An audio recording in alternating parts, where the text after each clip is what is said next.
हिम्मत और साहस का कभी कोई मोल नहीं होता। हिम्मत और साहस का कभी कोई मोल नहीं होता। गुजरे हुए वक्त और पलों का एक पल में कभी हिसाब नहीं होता। गुजर जाते हैं जमाने अपना बनाने में, वो चाहे रिश्ता हो या मुकाम, एक पल में उन लम्हों को कभी दिल से निकाला नहीं जाता। नमस्कार, एक बार पुनः आपका करुणा दृष्टि दिव्य बैनवाल यूट्यूब चैनल पर आपका हार्दिक स्वागत करता हूं और आशा करता हूं कि आप अपनी जगह पर खुश और मस्त होंगे। आपके प्यार और स्नेह के लिए आपका बहुत बहुत आभार। प्रत्येक व्यक्ति की अपनी एक विचारधारा होती है और उस विचारधारा के साथ उसे जीने का पूरा अधिकार होता है।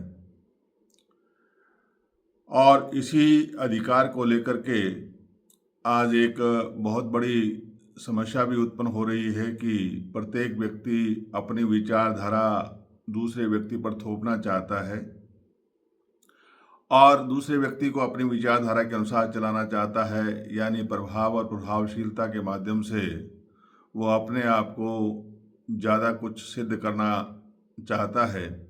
और यही कारण है कि अपनी निजी विचारधारा को लेकर के या इस अधिकार को लेकर के कि मेरी विचारधारा है और मैं इसके अनुसार जीना चाहता हूँ।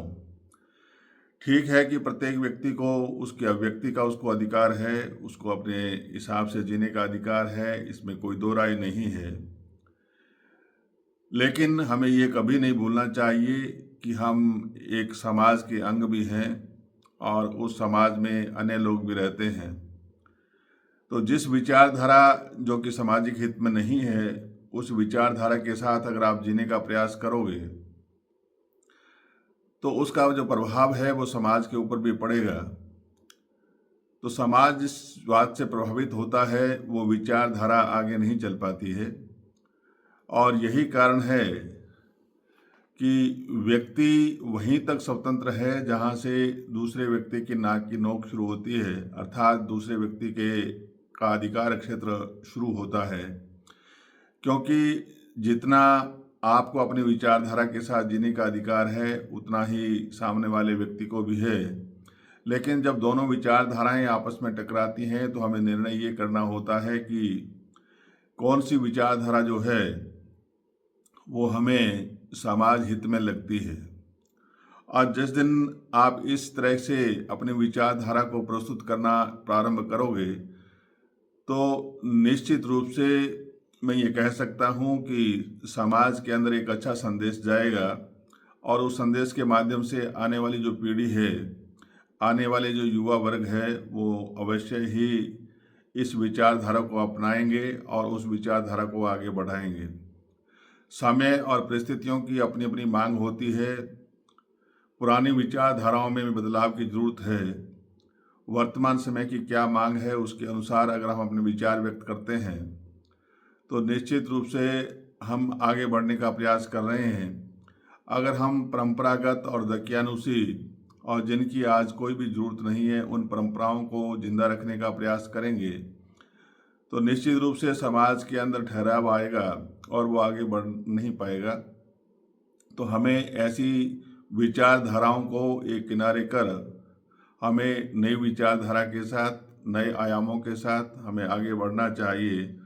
अर्थात जहाँ भी दूसरे व्यक्ति या समाज के अंदर जितने भी आज कुरीतियाँ हैं, समाज को लेकर के, परिवार को लेकर के, बहुत से हमारे समाज के बीच जो ऐसी बुराइयाँ हैं जिनकी आज को दूर करने की आवश्यकता है, तो उनके ऊपर हमें विचार करना चाहिए, ऐसी विचारधाराओं को आगे लाना चाहिए। यहाँ मैं एक बात अवश्य जिक्र करना चाहूँगा कि आज का जो राजनीतिक माहौल है या जो सामाजिक दायरा है उसके अंदर एक होड़ मची हुई है। जो भी संस्थान हैं जो सामाजिक हित में कार्य करते हैं, चाहे वो शिक्षण संस्थाएं हों, चाहे वो अन्य सामाजिक संस्थाएं हों, चाहे वो वेलफेयर हों, चाहे कुछ भी हों, लेकिन उनमें एक बड़ी ही विडंबना है कि जो बड़े बड़े नेता लोग हैं, मैं नहीं कह सकता कि सभी एक जैसे होते हैं, लेकिन ये अवश्य कहना चाहूँगा कि उनका उन पे कब्जा हो चुका है और वे अपने आर्थिक लाभों के लिए उनका प्रयोग करते हैं। तो ये जो चीज़ें हैं ये कहीं ना कहीं समाज को दुख पहुंचाती हैं, और इसी कारण से समाज की जो विभिन्न संस्थाएं जो समाज हित में कार्य करना चाहिए वो निजी हित में काम कर रही हैं, और यही कारण है कि वे संस्थाएं अब आगे नहीं बढ़ पा रही हैं। तो मेरे कहने का तात्पर्य यही है कि विचारधारा एक ऐसी होनी चाहिए जिस विचारधारा के माध्यम से हम लोगों के हित को, समाज के हित को आगे ले जा सकें और उसमें नए आयाम स्थापित कर सकें। तो आशा करता हूं कि आप इस रूप में अवश्य ही कार्य करेंगे, और जहां भी आपको ऐसा लगे कि समाज हित के लिए बनी संस्थाएं निजी हित में काम कर रही हैं तो उनकी आवाज़ को बुलंद करना चाहिए। आज राजस्थान के अंदर भी एक ऐसी मुहिम चली हुई है कि निजी हित में जो संस्थाएं काम कर रही हैं उनके विरुद्ध आवाज़ उठाई जा रही है। समय आने पर और उचित समय पर हम भी उसके बारे में आपके सामने विचार रखेंगे, लेकिन अभी समय नहीं है, क्योंकि समय के अनुसार ही कार्य करना चाहिए और समय हर चीज़ के लिए तैयार रहता है, तो उसमें हमें काम करना चाहिए। आशा करता हूँ कि आप भी इसमें अपना योगदान देंगे। जय हिंद, जय भारत।